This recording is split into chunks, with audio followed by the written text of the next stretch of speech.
네, 안녕하십니까. 또 이번 달 들어서 또 둘째 주에 토요일에 제가 뵙게 됐습니다. 서울일 정신건강의학과 의원에 근무하고 있는 서승환이라고 합니다. 토요일 오후 이렇게 잘 보내고 계신가요? 그쵸. 아직은 시청자분들이 계시지 않네요. 네. 날씨도 좋고, 계시네요. 13분 정도, 네, 들어와 계신 것 같습니다. 날씨도 좋고, 그런 것 같아요. 지금 기상 예보도 비가 온다고 했는데 아직은 오지 않는 것 같습니다. 네. 이런 또 언제 비가 올지 모르는 날씨에 댁에서 이제 유튜브를 보시면서 또 건강 관련한 정보를 얻으시는 것도 의미가 있지 않을까 생각이 듭니다. 김싱아 PD님 안녕. 네, PD님 저도 항상 신세를 많이 지고 있습니다. 감사드립니다. 잘 항상 이렇게 촬영을 해주시고 편집을 해주셔서 저희들이 이런 좋은 기회도 가지고 있는 것 같습니다. 그래서 제가 오늘 좀 말씀드리고자 하는 주제는, 제가 처음에는 이제 수면제에 대한 것들, 또 두 번째는, 불안장애, 공황장애에 대해서 제가 말씀을 드렸었고요.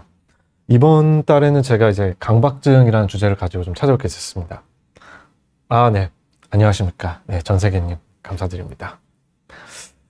그래서 제가 지난 그 두 번의 강연, 이렇게 제 시간을 통해서 느꼈던 부분들이 조금 너무 제가 준비한 PPT나 이렇게 어떤 정보를 전달하는 데 치중되지 않았나, 어떤 여러분들과의 소통이 좀 부족하지 않았나, 그런 좀 생각이 들었어요. 그래서 저희 과적인 특성상 여러 가지 이제 궁금하신 부분들이 많으실 거고, 또 그러한 부분들을 이런 비대면, 또 이제 유튜브라는 매체를 통해서 많이 질문을 하고 또 제가 답변을 하는 게 의미가 있을 거라는 생각이 들거든요. 그래서 어떻게 보면 좀 소통에 초점을 맞춰가지고 제가 PPT는 좀 어떻게 보면 좀 간소하게 좀 준비를 했습니다. 또한 지금 바라보면 이제 또 비욘디에도 그동안 많은 훌륭하신 선생님들께서 강박증에 대한 강의를 해주셨던 터라 너무 좀 중복되지는 않게끔 제가 좀 자료를 준비를 해봤습니다. 이미 조금 여러분들께서 한 40분 정도께서 이렇게 들어와 계신데요. 질문을 제가 먼저 받아보면서 좀 시작을 하겠습니다. 우리 박세미님께서 그래요. 괴롭던 마음이 있으셨던 차에 방송이 반갑다라는 말씀을 좀 주셨습니다. 오히려 제가 좀 감사드립니다. 들어와 주셔서요. 네, 제가 한 말에 요즘 너무 스스로 시달리신다라고 말씀 주셨는데요. 만남을 피곤해하는 남자친구가 오늘 모임에 나가셨다고 하셨어요. 남자친구의 에너지 뺏기지 말고 사람들과 좋은 시간 잘 보내고 와 라고 하셨고요. 에너지 뺏기지 말고 혹시 기분 나쁠 수 있는 말이었을까? 하셨던 말씀에 대해서 조금 계속 반복적으로 떠오르고 좀 힘드셨던 건 아닌가 싶습니다. 멋진 사람의 에너지 뺏기기보다도 사람들 만나서 좋은 시간 되면 좋겠다라는 표현이었는데요. 남자친구에게 한 말이라서 어떻게 받아들였을지 좀 신경이 쓰이신다. 말이 문제였을지, 급하게 끊게 된 것이 문제였을지, 말 한마디에 오해가 생기고 싶지 않다. 도와달라는 말씀을 주셨어요. 그래요. 그러면 제가 이해한 바로는 어쨌든 남자친구분께서 모임에 나가셨는데 어떤 격려의 말씀을 주신 것 같아요. 격려의 말씀 주셨고, 근데 이런 부분에서 혹시 남자친구에 상처가 되셨을까봐 좀 걱정되는 부분이 있으신 것 같습니다. 아마 여러 가지 이제 좀 상황들을 좀 고려를 해야 될 것 같아요. 남자친구분과 사귄 지는 얼마나 되셨는지, 또 당시 남자친구분이 이러한 부분을 좀 어떻게 받아들이셨는지. 근데 물론 이제 전화 통화를 하셨던 것 같아요. 급하게 끊으셨다고 하셨던 것 같거든요. 그리고 그런 게 신경을 쓰이시는 나름의 어떤 다른 이유가 있으실 수도 있을 것 같아요. 그 전에 나눴던 대화라든지 두 분 사이에 그간에 맺으셨던 관계라든지 여러 부분들을 좀 고려해야 될 것 같아요. 그런데 제가 봤을 때는 만약 이런 부분에 대해서 혹시 내가 좀 상대방이 좀 잘못 받아들였을지, 오해가 생기지 않으셨을지 좀 우려가 된다면 한번 차분하게 따로 시간을 내서 일단은 모임을 잘 다녀왔는지, 그때 좀 어땠는지, 주변 이야기들부터 자연스럽게 시작하면서, 근데 그때 내가 이런 이야기를 했었는데 혹시 그 부분에 대해서 오해가 없었는지 한번 차분하게 이야기를 해보는 것도 하나의 방법일 것 같아요. 아마 그런 부분들에 대해서 많은 불안감이 발생할 나름의 이유가 있었을 것 같습니다. 예전에 어떤 오해가 있었던 경험이라든지, 아니면 반대로 오히려 박세미님께서 남자친구의 말에 의해서 좀 예민하게 상처를 받았던 경험이나, 남자친구의 말이 불안하게 좀 다가왔던 경험들이 많았기 때문에 오히려 내 말이 상대방에게 더 그렇게 느껴지지 않을까, 좀 고민이 되지 않으셨을까 싶어요. 어떻게 보면 자신의 가지고 있는 문제를 상대방에게 투영하는 경우들도 있거든요. 그런 것들 좀 고려해서 한번 저희가 박세미님의 마음을 이해하면서 이러한 문제들을 접근해가는 게 중요할 것 같다는 생각이 들어요. 그런데 오늘 저의 이제 주제는 강박증. 근데 이런 부분들이 좀 자주 머릿속에 좀 떠오르셔서 좀 힘드셨다는 취지에서 좀 말씀을 하셨던 것 같아요.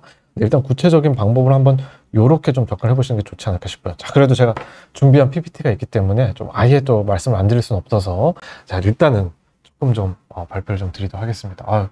질문 많이 주셨어요. 70분 들어와 계십니다.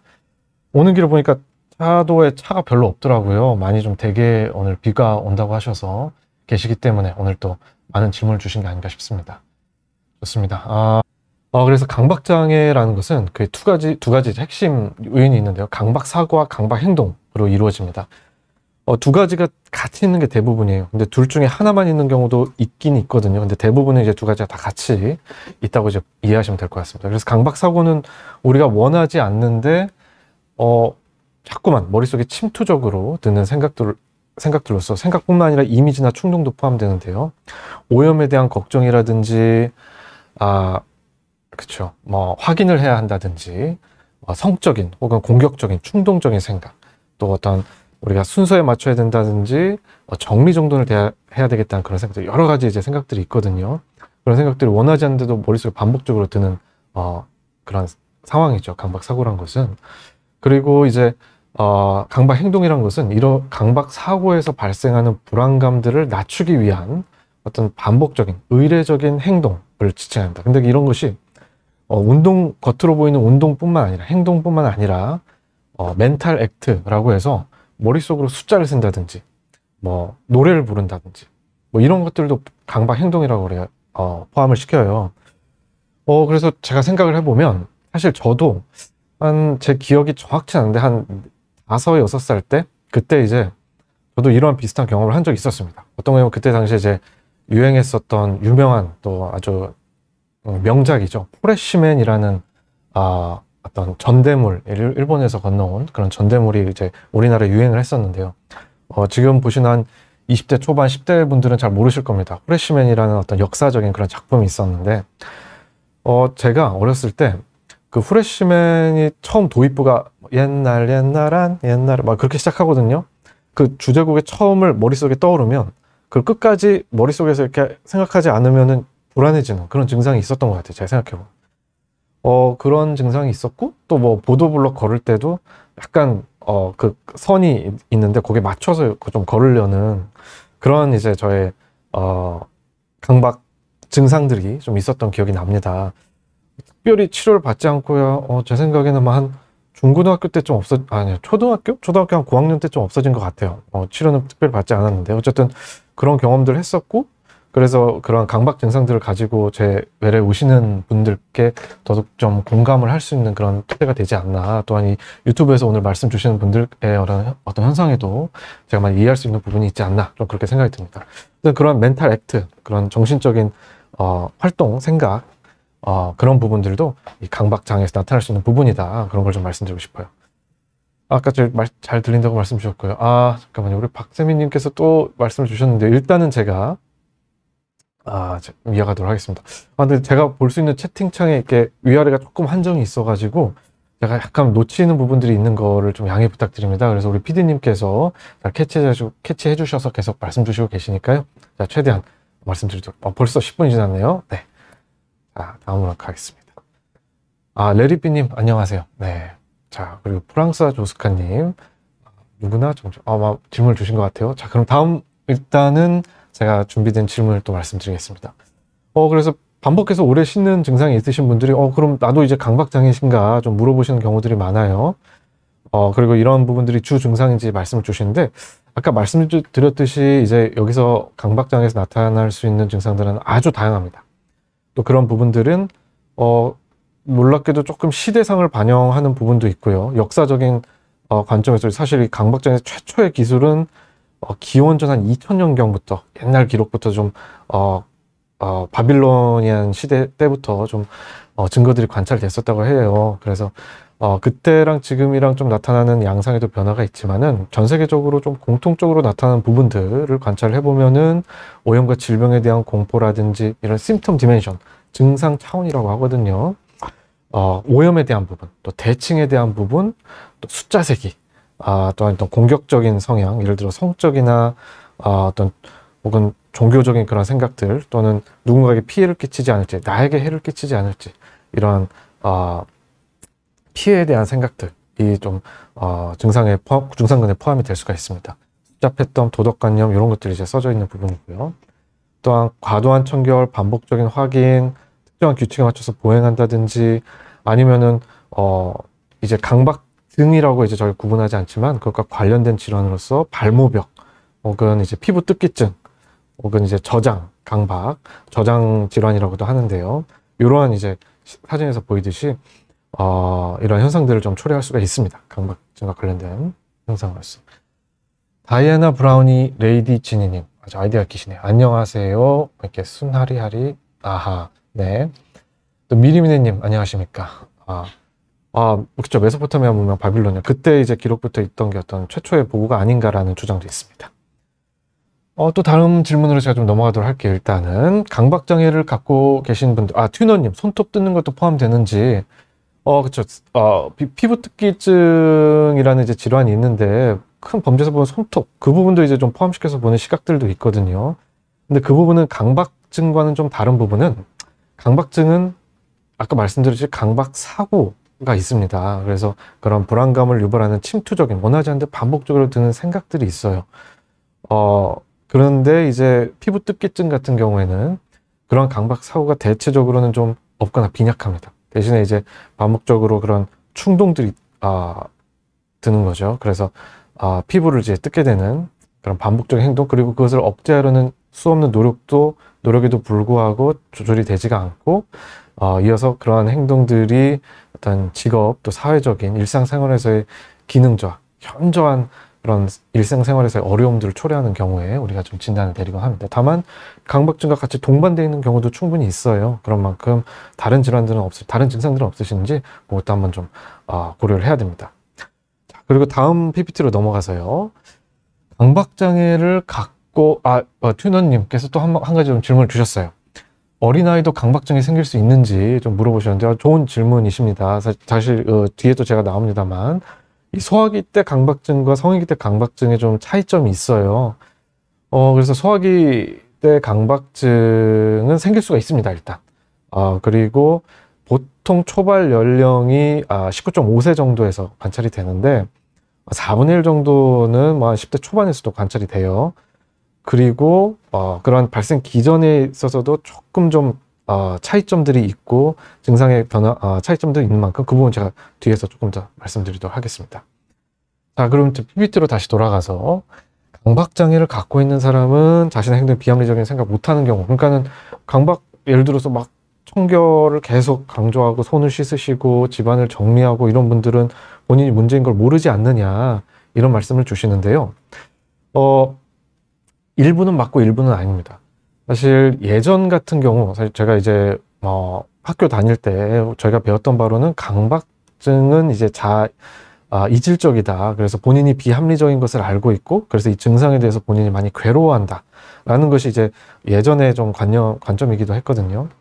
근데 이제 DSM-5라는 이제 다른 체계로 바뀐 부분, 또 최근에 축적되는 연구들에 따르면 강박장애이신 분들 가운데서도 어떤 문헌에서 이제 4% 미만이라고 보기도 하는데, 약간 망상 수준의, 약간 어떤 합리적인 설득이나 설명에도 불구하고 교정되지 않는 강한 그런 믿음을 가지고 계신 분들도 있으세요. 그런 내가 예를 들어서 공중 화장실 문고리를 잡으면은 이런 감염이 돼서 병에 걸릴 것이다에 대한 전혀 교정되지 않는 망상 수준의 믿음을 가지고 계신 분도 계신데, 이렇다 하더라도 우리가 정신증이나 어떤 조현병을 고려한다든지 그러지 않고 강박장애로 진단을 할 수 있다고 돼 있습니다.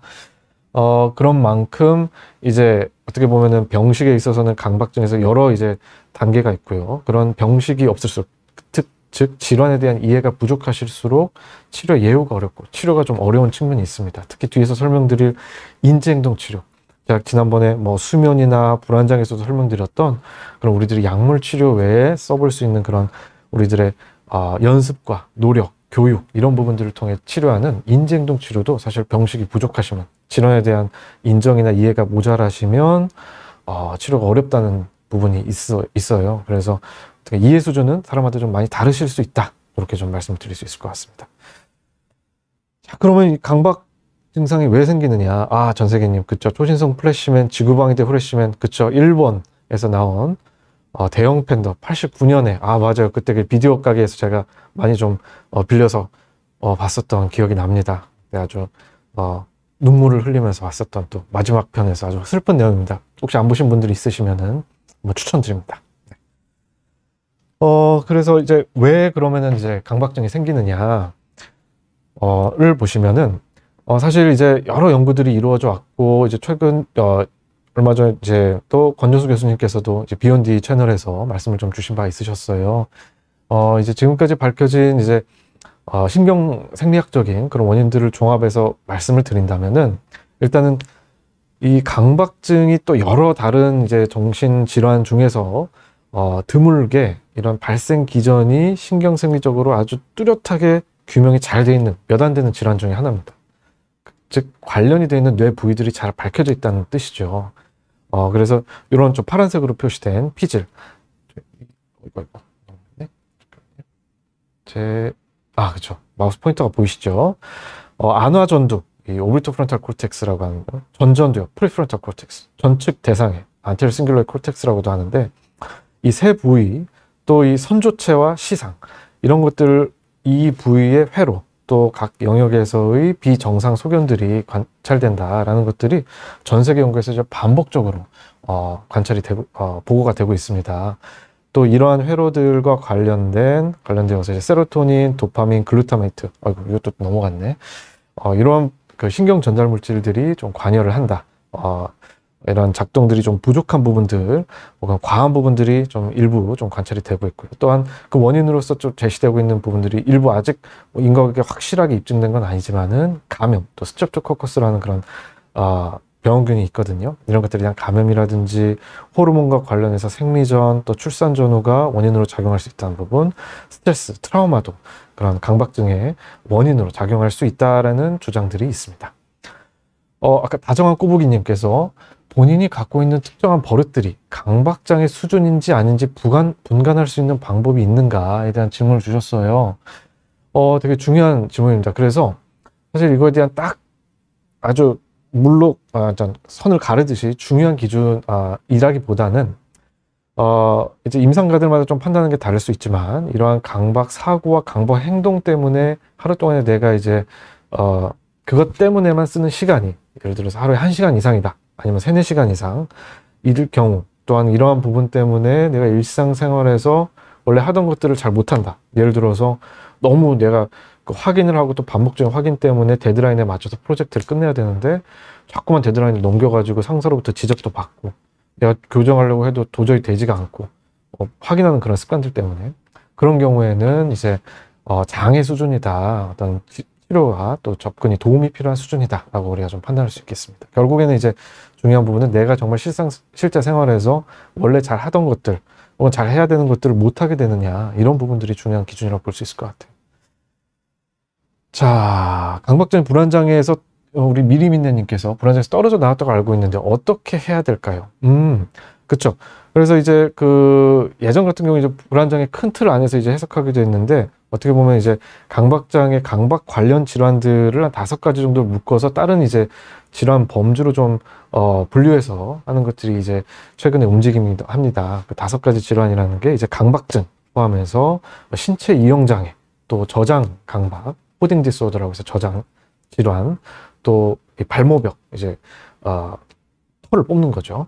또 이제 아까 말씀드렸던 피부 뜯기 장애, 이런 부분들에서 어떻게 보면은 신경생리적으로 좀 공유되는 그런 발병 기전들이 있고, 그런 어떤 치료라든지 접근 방법들에서 좀 공통적인 측면이 있어서 따로 떼어낸, 어떻게 보면 불안장애와는 분리해서 따로 임상적인 강조가 필요하다라는 측면에서 이제 따로 구분을 해서 접근을 하고 있습니다.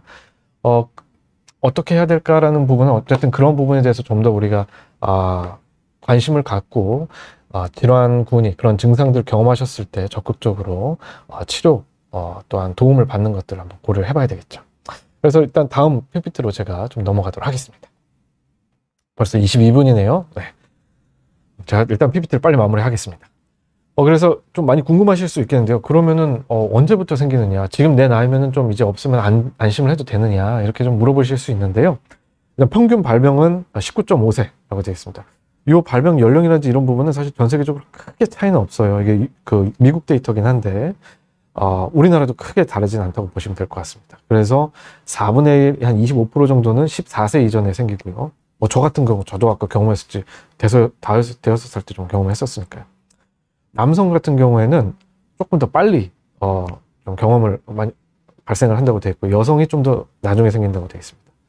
35세 이후에 발병하는 경우는 매우 드물고, 만약 그때 생겼다고 한다면 과연 이게 강박증이 맞는지, 혹은 정말 강박증이라고 한다면 기질적인, 그러니까 다른 뭐 예를 들어서 감염이라든지 아니면 뇌 자체 이상이라든지, 그러니까 뭐 뇌혈관 질환이라든지 혹은 그런 포함한 그런 뇌의 그런 신경과적인 문제는 없는지를 한번 살펴볼 필요가 있어요.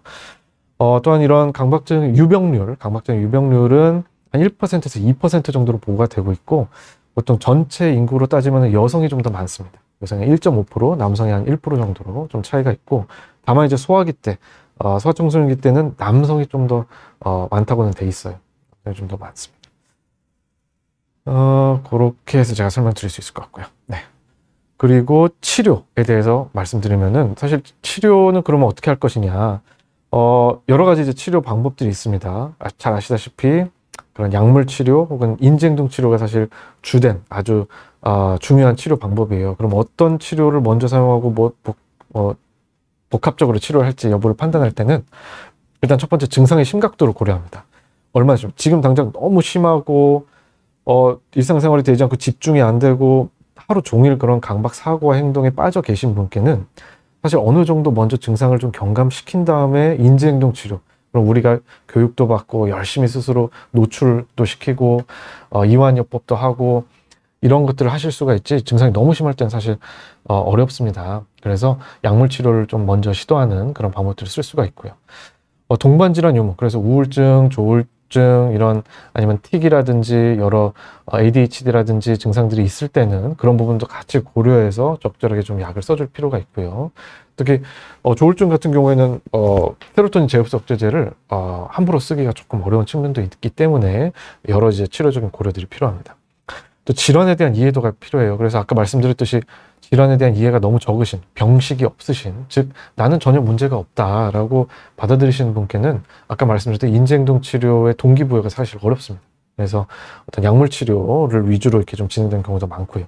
밑에 말씀드렸듯이 인지행동 치료에 대한 참여 의지와 또 어떤 갖고 계신 인지적인 자원들, 그런 부분이 좀 있으셔야 뒤에 말씀드린 인지행동 치료도 좀 할 수 있고, 또 접근성, 어떤 비용이라든지 이런 것들을 적절히 치료할 수 있는 치료자가 근처에 계신지, 또 자주 방문을 할 수 있어야죠. 인지행동 치료는 노출과 반응방지요법을 포함한 그런 인지행동 치료는 자주 할수록 좋습니다. 매일매일 하는 게 일단 제일 좋다고 되어 있고요. 일주일에 한 번씩 해서는 사실 좀 어려워요. 집에 가서 이제 본인께서 매일매일 연습을 해야 되는 거죠. 자, 그리고 이제 치료받는 분의 선호도. 이제 나는 사실 약제 치료가 좀 편한 부분도 있어요. 어떻게 보면 약간 수동적인 치료기는 하지만은 또 매일 챙겨 먹어야 되는 그런 부분도 있지만 오히려 이게 좀 편하다라고 받아들이시는 분도 계십니다. 인지행동 치료에 비해서는요. 혹은 약제에 대한 거부감, 부작용에 대한 우려, 이런 것들이 좀 많이 깊으신 분께는 오히려 인지행동 치료를 좀 더 권해드리기도 해요. 그렇게 해서 볼 수가 있고요. 그래서 약물 치료는 이제 세로토닌 재흡수 억제제가 어쨌든 제일 중요한 그런 치료제고, 그 외에 이제 사망계 항우울제나 아니면 세로토닌, 노르에피네프린 재흡수 억제제도 충분히 쓸 수 있고요. 항정신증제, 리스페리돈을 포함해서 그러한 약들도 써볼 수 있고, 벤조다이아제펜 계열 약물도 좀 쓸 수 있다고 되어 있습니다. 그리고 그 외에 비약물적인 치료로는 인지행동 치료, 인지 재구조화와 행동치료, 인지치료, 행동치료를 나뉜다고 제가 아마 지난번에도 좀 말씀드렸던 것 같아요. 그래서 행동치료는 대표적으로 노출과 반응방지요법을 여기서도 이제 사용을 합니다. 그 외에는 이제 딥브레인 스티뮬레이션, 이제 신부 뇌 자극이라고 해서 아까 말씀드렸던 그 강박증의 원인으로 작동하는 그 뇌 구역들의 특정 부위에 전기적인 자극을 줍니다. 그렇게 됐을 때 이런 증상들이 호전이 되거든요. 그래서 이런 경우는 사실 증상이 너무 심해서 어떤 폐쇄병동에 입원해야 될 정도라든지, 그런 정도의 일상생활에 지장 현저하신 분들께 제한적으로 좀 시도해 볼 수 있는 방법입니다. 또한 뭐 전기경련요법이라든지 다른 이제 치료 방법들도 이제 사용을 하고 있는 실정입니다.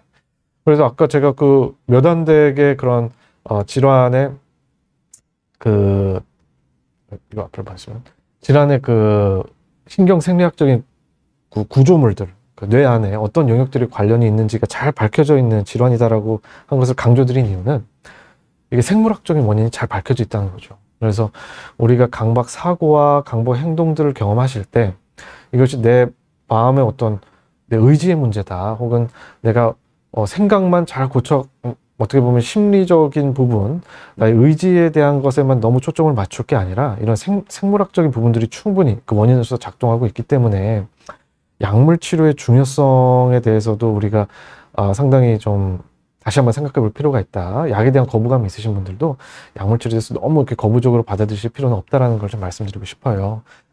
그리고 이제 오히려 그런 부분이 있기 때문에 이런 신부 뇌자극, DBS라는 치료도 좀 사용할 수가 있는 거죠. 그래서 이것은 어떤 숫자냐?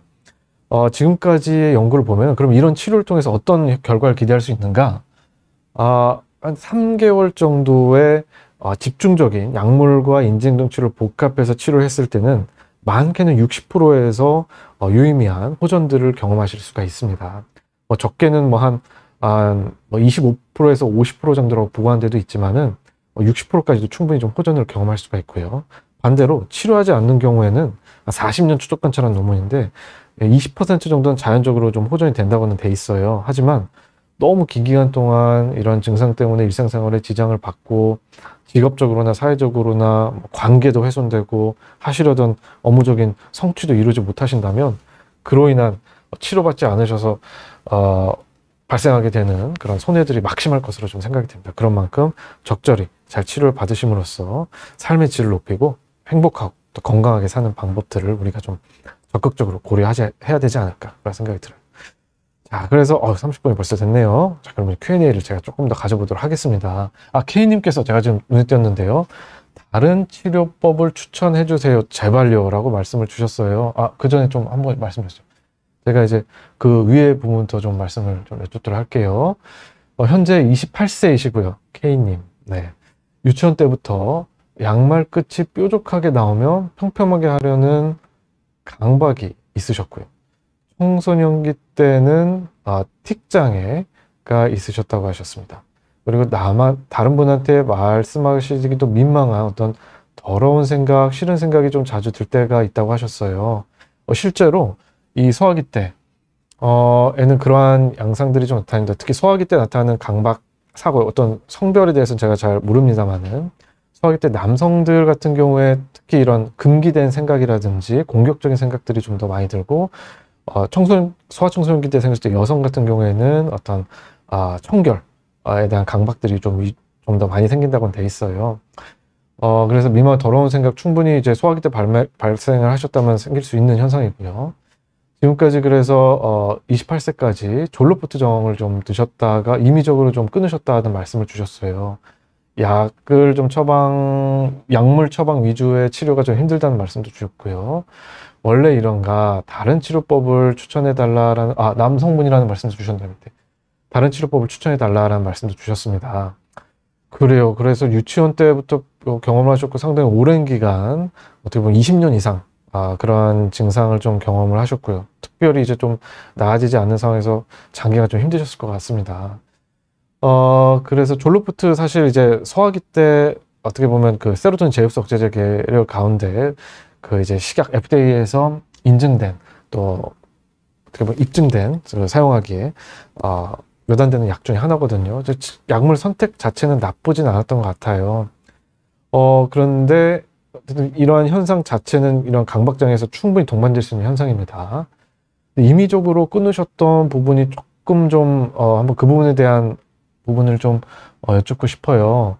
아마 여러 가지 이유가 있으셨을 것 같아요. 약만 처방하는 부분에 대한 조금 답답함, 혹은 약에 대한 부작용, 혹은 증상 자체 에 대한 여러 가지 부정적인 생각이 좀 영향이 미쳤을 가능성도 있을 것 같습니다. 그런 부분을 좀 알아야 제가 어떤 약물 치료가 더 필요할지 아니면 다른 치료를 적극적으로 고려해야 할지 이런 부분을 판단할 수 있을 것 같아요. 원래 이런지를 말씀드렸는데 사실 우울증과 아까 이제 다른 강의에서 보셨겠지만 우울이나 불안장애에서도 이러한 세로토닌 제흡석제를 쓰고요. 강박장애에서도 이러한 세로토닌 제흡석제를 씁니다. 근데 강박증은 그 특징상 더 오래 써야지 효과를 좀 보실 수가 있어요. 보통 이제 우울증 같은 경우에는 4에서 6주 정도 이제 치료를 했을 때 치료가 있는지 없는지 좀 평가가 가능하다라고 이제 평가를 해볼 수 있다라고 이제 돼 있는데 강박증 같은 경우에는 못해도 2, 3개월은 써봐야 돼요. 2, 3개월 써봐야 되고 최대 용량으로 약을 쓴 시점이 그래도 한 달 이상은 돼야지 좀 평가를 할 수가 있다는 부분. 그리고 그런 효과가 올라가는 커브 자체도 한 6주 때 이르러서야 최고의 이제 그런 증가되는 효과들이 좀 보인다라는 연구 결과들이 많이 있거든요. 그래서 다른 어떤 우리 정서장애에 비교해서도 강박증은 그만큼 오래 끈기 있는 치료가 필요한 질환입니다. 사실 어떤 의지와 끈기와의 싸움이라고 보면 될 것 같아요. 물론 이제 되게 오랫동안 좀 약을 드셨을 가능성이 높아 보입니다. 그러한 이유는 이 우울증과 같은 그런 질환에서는 이제 시냅스라는 게 있거든요. 그러니까 뇌신경세포 사이의 그런 정션, 그 이제 연결 부위인데 그 시냅스라는 영역에서의 시냅스 전에 있는 신경세포의 세로토닌 농도가 어떻게 보면은 이제 그것을 이제 잘 충분히 높여주는 게 우울증에서는 중요하다면 세로토닌 제흡석제제 약을 써가지고요. 강박장애 같은 경우는 시냅스 후에 나타나는 그 신경세포의 수용체가 얼마나 잘 발현되는지 그런 구조적인 변화들 그런 것들을 이제 잘 달성하는 게 치료 효과를 달성하는 데서 되게 중요하다고 알려져 있거든요. 그런 것들을 달성하기 때문에 시간이 많이 걸립니다. 그래서 끈기가 필요하고 충분 기간 한 약제를 좀 충분한 고용량만큼 잘 써보는 게 중요해요. 근데 고용량을 썼을 때 우울증들을 좀 경험할 수 있기 부작용들을 좀 경험할 수 있기 때문에 약제를 좀 교체한다든지 혹은 부가적인 약을 좀 쓴다든지 하는 방법들로 약을 잘 조절하는 게 중요하고 또한 아까 제가 말씀드렸듯이 이런 부분을 충분하지 않으시면은 인지행동 치료를 먼저 좀 추천드리고 싶어요.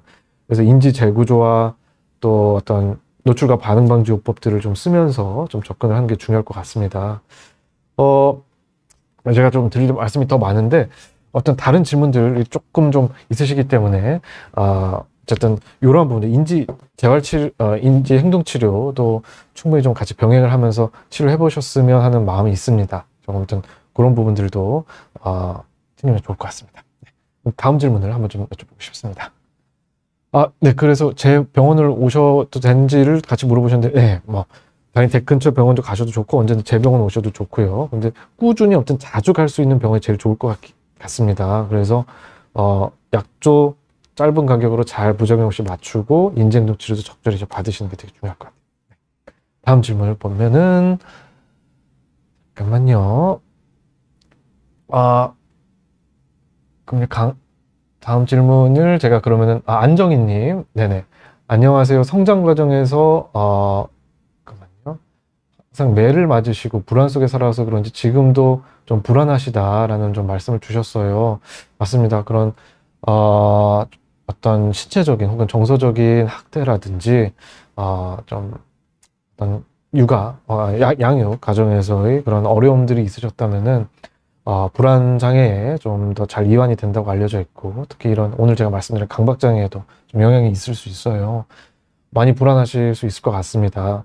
그런 치료 과정에 있어서도 또한 지금 경험하시는 증상에 있어서도 그런 어렸을 때의 경험들에 대해서 좀 잘 다뤄가는 게 되게 중요할 것 같다는 좀 생각이 듭니다.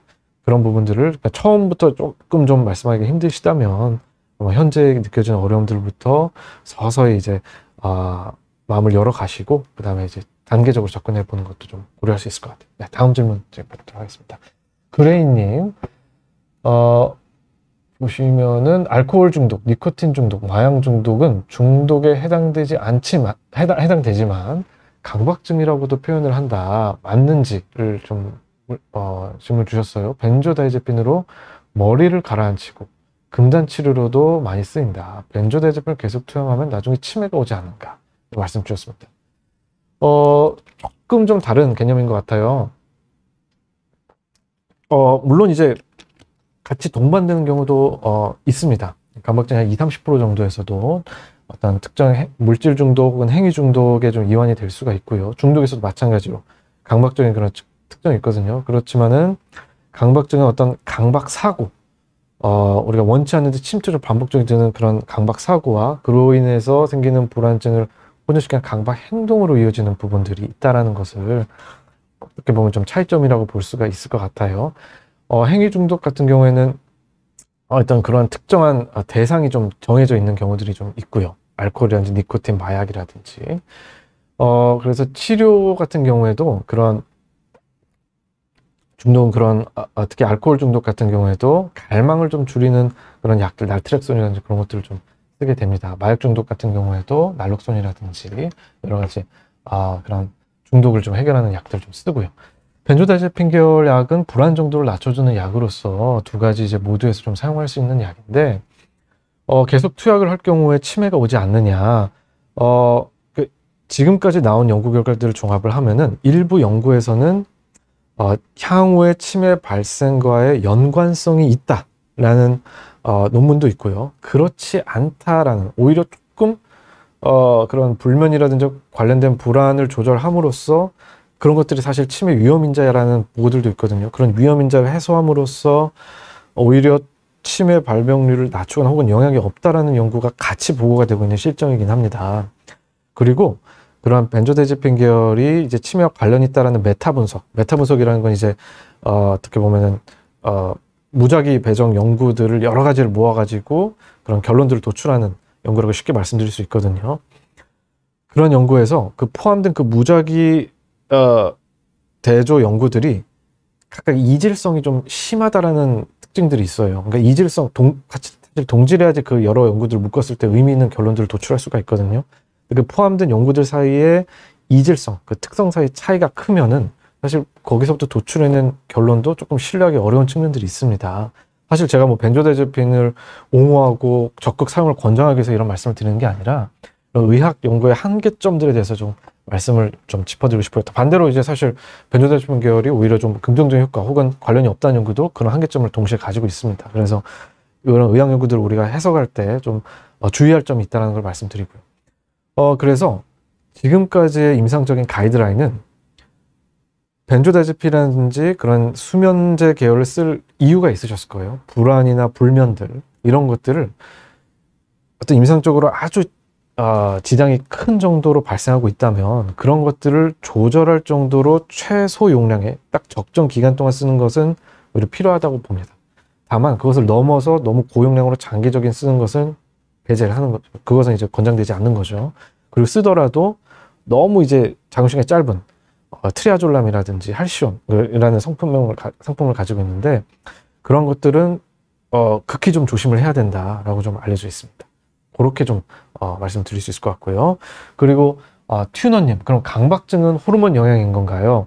일부 좀 영향이 있으실 수 있어요. 그래서 그런 생리전이라든지 출산 전후에서도 강박증이 조금 더 발생하는 경우들, 급격하게 좀 발생하는 경우들이 실제로 보고가 되고 있거든요. 그런 걸 봤을 때는 호르몬도 충분히 좀 강박증 발병에 영향이 있다라는 보고들이 있습니다. 좀 질문이 쌓여가지고 제가 바로 다음으로 좀 한번 넘어가도록 하겠습니다. 강박은 유전성이 있나요? 라는 레리비님께서 질문을 주셨어요. 일부 영향이 있다고는 알려져 있습니다. 그래서 그 일란성 쌍둥이 연구를 보면은 강박증이 없는 그 가족에 비해서 이 강박증이 있으신 분의 그 일촌, 부모나 자녀, 일촌이죠. 자녀가 강박증을 가질 확률이 그렇지 않은 분에 비해서 한 2배 정도 조금 올라간다고 되어 있어요. 근데 2배라서 너무 많은 거 아닌가 생각하실 수도 있는데 일반 인구에서 강박증 유병률 자체가 1% 안팎입니다. 그래서 그런 부분들이 너무 막 있다고 해서 내가 이제 뭐 결혼이나 아니면 아기를 낳는다든지 이럴 때서 지장이 있다 이렇게 생각하실 내용은 전혀 아니세요. 또한 그런 확률이, 그런 위험성이 올라간다는 뜻인 거지, 사실 이런 유전적인 요인이 있다 하더라도 여러 환경적인 요인과 그런 것들이 복합적으로 작용해서 이제 발병에는 관여를 하기 때문에 아주 그런 부분에 대해서 크게 스트레스를 받거나 그러실 내용까지는 아니라고 좀 생각을 합니다. 다음 질문을 제가 좀 살펴보도록 하겠습니다. 라데시벨님, 물건을 잘 버리지 못해서 그렇죠. 그렇죠. 물건을 잘 버리지 못해서 쌓아두고 꽤 잘 사는데도 불구하고 돈을 잘 못 쓰신다. 구조세 기질이 가는 것도 강박인가? 라는 말씀을 주셨어요. 되게 중요한 질문을 주신 것 같아요. 제가 강박성 인격장애라는 것이 있습니다. 또 강박증이라는 것이 있고요. 강박장애, 강박증 같은 의미인데요. 강박성 인격장애와 강박증은 구분을 해서 생각을 하셔야 됩니다. 근데 그렇다 하더라도 강박성 인격 장애로까지 또 진단을 하려면 조금 다른 것도 차원의 이야기도 해요. 강박성 인격 특성이 있다. 트레이트라는 표현을 쓰는데 그런 경향성이 있다라고 정도일 수도 있을 것 같아요. 그래서 강박성 인격 장애와 강박증의 차이는 강박성 인격 장애는 말씀드린다면은 어떤 완벽주의적 혹은 이제 통제를 하려는 그런 성향 자체가 어떤 초기 성인기, 그러니까 어떤 발달 단계를 거쳐서 초기 성인기에 이제 만연하게 또 지속적으로 좀 형성이 된 성격적인 측면을 말합니다. 반대로 강박증은 어떤 아까 말씀드렸듯이 원하지 않는데 침투적으로 드는 강박 사고와 그로 인한 강박 행동으로 구성되는 거죠. 그래서 예를 든다면 너무 그런 완벽주의적인 성격 때문에 내가 회사에서 일을 할 때도 막 보고서를 쓸 때 막 아주 디테일한 부분, 뭐 점, 뭐 자간, 줄간격, 물론 이제 중요한 경우들도 있지만 남들은 신경 쓰지 않는데도 그런 것들을 너무 디테일한 걸 신경 쓰고 지엽적인 것에 계속 관심을 가지다 보니 데드라인을 항상 넘겨요. 그리고 어떤 그 휴가라든지 그런 것도 충분히 쓸 수가 있는데도 쓰질 않고 일에만 몰두를 하고 이러한 성격 때문에 일에 지장이 생기는 경우 이런 것들을 강박적 성향이라고 보고요. 반대로 강박 장애 같은 경우에는 이게 그 일을 마치고 나갈 때 내가 확인에 대한 강박인 거죠. 계속 확인하고 또 그 퇴근하다가 또 확인하고 내가 이거 뭐 틀게 쓴 거 아니니까 또 확인하고 내가 이것을 뭔가 불완전할 것이라는 생각 또는 완벽하지 않을 것이라는 그런 강박적인 사고 때문에 계속적인 확인을 통해서 이제 일상생활에 지장이 생기는 것 그런 것들을 이제 강박증이라고 하는 겁니다. 그래서 두 가지는 이제 좀 구분이 되는 거고요. 그래서 그러한 강박 사고가 좀 뚜렷하지 않으실 경우에는 그런 침투적인 사고라든지 불안을 유발하는 그런 사고가 뚜렷하지 않으실 경우에는 오히려 성격적인 측면의 가능성이 있다라는 것을 좀 말씀드리고 싶어요. 그래서 이런 부분이 좀 구분해서 생각을 해야 되고 사실 동반할 수도 있습니다. 동반을 할 수도 있고 약 강박장애 혹은 강박증, 강박성 인격장애 각각 10에서 20% 정도는 서로를 이제 동반한다고 알려져 있습니다. 이렇게 돼 있고 어쨌든 성격적인 측면을 충분히 고려하셔야 된다라고 제가 좀 요약해서 말씀드릴 수 있겠네요. 네, 다음 질문 제가 여쭙고 싶습니다. 미리미네님 저장 강박이나 버리지 못하는 강박도 고칠 수 있는지 말씀 주셨어요. 되게 또 이것도 중요한 질문이세요. 사실 저장 강박을 저희가 이제 일반 강박증이라는 것도 따로 떼어서 한 이유는 저장 강박은 일단 구분된 첫 번째 특징은 강박 사고가 좀 뚜렷하지 않은 측면들이 많이 있습니다. 또 이제 강박증에서도 사실 비슷한 현상들이 나타날 수 있거든요. 강박증은 이러한 부분들이 강박 사고가 동반이 된다는데요. 저장 강박, 호딩은 강박 사고가 뚜렷지 않다고 제가 말씀드렸어요. 근데 강박증에서 나타나는 그런 물건을 모으는 그런 현상들은 강박 사고가 동반이 되는 강박 사고의 내용이 보통 내가 완벽함에 대한 그런 감각 그런 것들을 좀 반복적으로 성취하기 위한 그런 불안감들 예를 들어서 그런 물건을 모으고 저장하는 것들이 나의 어떤 정체성과 관련이 있다든지 아니면 나의 인생의 어떤 의미가 있는 경험들을 축적하고자 하는 그런 욕구들 혹은 내가 자꾸 씻어야 된다든지 자꾸 확인을 해야 되는 그런 증상 때문에 그게 너무 힘들고 괴로워서 차라리 그럼 그냥 다 모아두자 버리지 말고 혹은 어떻게 처분하지 말고 다 그냥 모아두는 그런 2차적으로 생기는 부분들도 있거든요. 그런 부분들은 저희가 이제 강박 장애, 강박증이라고 판단을 하고 그런 강박 사고가 없으면 저장 강박 혹은 호딩 디스오더라고 우리가 칭합니다. 근데 호딩 디스의 특징은 치료가 조금 반응이 떨어져요. 강박증에 비해서. 그러한 좀 질환적인 특징이 있어서 좀 치료가 어렵지만 분명히 접근은 가능하고 치료 시도는 해볼 수 있다. 치료 다만 아까 말씀드린 좀 더 꾸준하고 좀 지속적이고 끈기 있는 치료가 더 강조되는 그런 부분이라고 할 수가 있겠습니다. 네. 다음 질문 제가 해주도록 할게요. 어흥님, 저한테 주어진 시간 4분 정도 남았네요. 뻥님, 안녕하세요. 물건을 정해진 자리에 그대로 두지 않으면 엄청 싫어하신다. 이런 얕은 강박을 고치고 싶은 주변에서 어떻게 하는 게 좋을까라는 말씀을 주셨어요.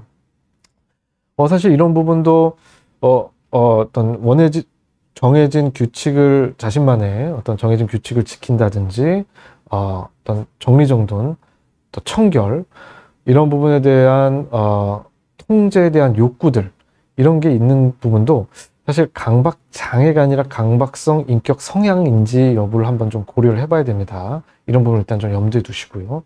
이런 부분을 고치고 싶다는 말씀 주셨고요. 그럼 주변에서 어떻게 해야 되는가? 이것도 되게 중요한 질문이세요. 그래서 일단 주변에서 접근할 때는 너 이거 강박증이야. 너 이거 강박 현상이야. 이렇게 언급하는 건 별로 도움은 안 됩니다. 그것보다는 이로 인해서 이 증상을 경험하시는 분들이 좀 힘드실 수 있겠다라는 부분에 대해서 공감을 하는 부분이 일단 중요하고요. 또 그분이 만약 치료를 받고 계시다면은 예를 들어 노출 익스포저 스테이트먼트라고 해서 노출 문장이라든지 아니면 그런 치료를 위한 그런 과정들에 있어서 좀 도움을 받을 수 있게끔 시도하는 그런 언급들을 좀 해주는 것도 하나의 방법이 될 수 있고, 또 다른 부분은 그러한 이제 강박성 성향을 가지고 계신 분들이 주변 분들께 요청하는 부분들이 있어요. 예를 들어서 이건 이거대로 맞춰달라, 이건 이렇게 깨끗하게 해달라 요구하는 부분들이 있는데, 그거를 다 수용하는 건 오히려 그런 강박적인 성향들을 좀 또 강화시킬 수 있는, 또 지속시킬 수 있는 그런 부분들이 있기 때문에 권장드리지 않습니다. 오히려 그런 것들 때문에 마찰이 일어나거나 그럴 것 같은 경우에는 조금 거리를 일시적으로 두는 것도 좀 방법이에요. 그래서 그런 감정, 본인이 경험할 수 있는 그런 어려움과 고통에 공감을 할 수 있는 부분들, 또 인지행동 치료적으로 좀 도움이 될 수 있는 약간 본인이 시도하거나 노출할 수 있는 그런 환경을 권장하는 정도의 권유를 좀 해보실 수 있는 것들, 그런 것들 좀 강조하고 싶습니다. 네. 자, 그리고 초코초코님, 아이고, 제가 시간이 좀 더 없어져서 제가 빨리 한번 지나가도록 하겠습니다. 제가 우울증과 조현병의 음성 증상이 헷갈리신다. 우울증 약이 안 들면 조현병이신지 두 병의 큰 차이가 무엇인지를 말씀하셨어요. 되게 이 부분도 의미가 있는 질문이었죠. 오늘의 하는 강박증과는 약간의 거리가 있을 수 있습니다만, 조현병의 또 음성 증상이란 것은 이제 어떤 감정 둔마라든지 주변에 대한 반응이 떨어지는 부분들, 어쨌든 상당히 양성 증상과는 이제 대비되는 부분이죠. 그런데 우울증에서도 이렇게 감정 둔마나 어떤 주변에 대한 자극 저하라든지 의욕 저하, 흥미 저하 이런 부분들이 좀 관찰이 될 수가 있습니다. 근데 동반되는 그런 현상들로 저희가 같이 좀 판단을 해야 돼요. 어떤 우울증은 이제 그러한 부분들이 기분 증상과 연결돼서 나타나는, 특히 많이 우울한 기간과 그렇지 않은 기간이 있다면 우울한 기간에 그 사파적이라는 표현을 쓰는데, 그때 기간에 좀 더 집중적으로 나타나는 현상이고, 그러한 현상도 사실 기분의 어떤 동조적인, 즉 기분과 어떤 같은 맥락에서 나타나는 현상이라고 본다면, 조현병은 그렇지 않은 때와 그런 때가 잘 구분이 되진 않고 항상 만성적으로 쭉 이제 이어지는 현상이고, 동반된 다른 어떤 환청이나 망상이나 아니면 지리멸렬한 사고, 체계적이지 않은 사고들, 이런 부분들이 좀 같이 동반이 됐을 때가 조현병이라고 좀 판단을 할 수가 있을 것 같아요. 그래서 약을 썼을 때 안 들면 조현병인가라는 부분은 조금, 물론 이제 그것도 하나의 단서가 될 수는 있습니다만은 그것만으로 좀 판단하기는 어렵습니다. 네, 이렇게 좀 볼 수 있을 것 같아요. 그래서 큰 차이는 사파적인가 여부, 그럴 때와 안 그럴 때가 있느냐, 또한 항상 그러느냐, 이런 것들로 한번 중점적으로 좀 보는 게 중요할 것 같아요. 그 다음으로 보시면요. 제가 그러면은 한 질문 더 뵙고, 혹시 제가 답변 못 드리는 부분은 이 밑에 답글로 달아주시면은 제가 좀 말씀드리도록 할게요. 그러면은 제가 작약부인님께서 말씀 주신 분을 여쭙도록 하겠습니다. 작약부인님께서 중요한 일이 있는 날에 옷을 선택하실 때 새로운 옷보다는 입던 옷만 계속 입게 되신다. 이것도 강박증 생기를 물어보셨어요. 아마 근데 새로운 옷보다는 입던 옷만 계속 입게 되는 이유를 한번 제가 좀 탐구하는 게 되게 중요할 것 같아요.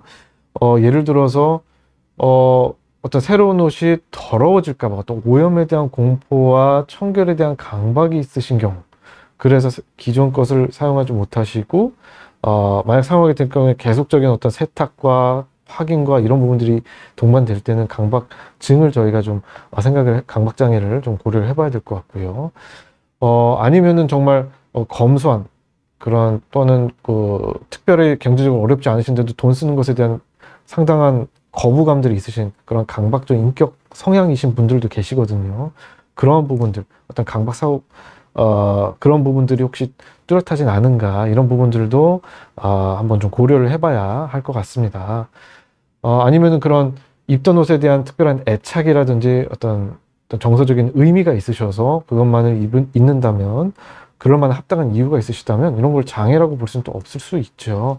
여러 가지 맥락들을 한번 살펴봐서 또한 이러한 부분들이 일상생활에 얼마나 지장을 주는지, 또 치료가 필요한 부분인지, 그래서 장애로까지 판단을 할 수 있는지, 이런 것들 좀 복합적으로 판단을 해야 될 것 같습니다. 자, 이렇게 해서 제가 오늘 시간이 좀 넘었는데요. 제가 오늘 좀 준비한 부분들은 좀 말씀이 끝난 것 같아요. 말씀을 다 드린 것 같습니다. 그래서 강박증에 있어서는 일단은 요약해서 말씀드릴 가장 중요한 부분은 생물학적 원인이 잘 밝혀져 있는 몇 안 된 질환으로서 약물 치료가 상당히 좀 중요한 부분을 차지하고, 또한 그 부분이 끈기 있게 오랫동안 치료해야 되면서 인지행동 치료가 좀 중요하다. 노출과 반응 방지요법을 포함한 그런 부분들을 좀 강조를 드리고 싶습니다. 네, 오늘 여기까지 마치겠습니다. 사성환이었고, 오늘 또 남은 주말도 잘 보내시고 다음 달에 또 뵙도록 이 시간 하겠습니다. 감사합니다.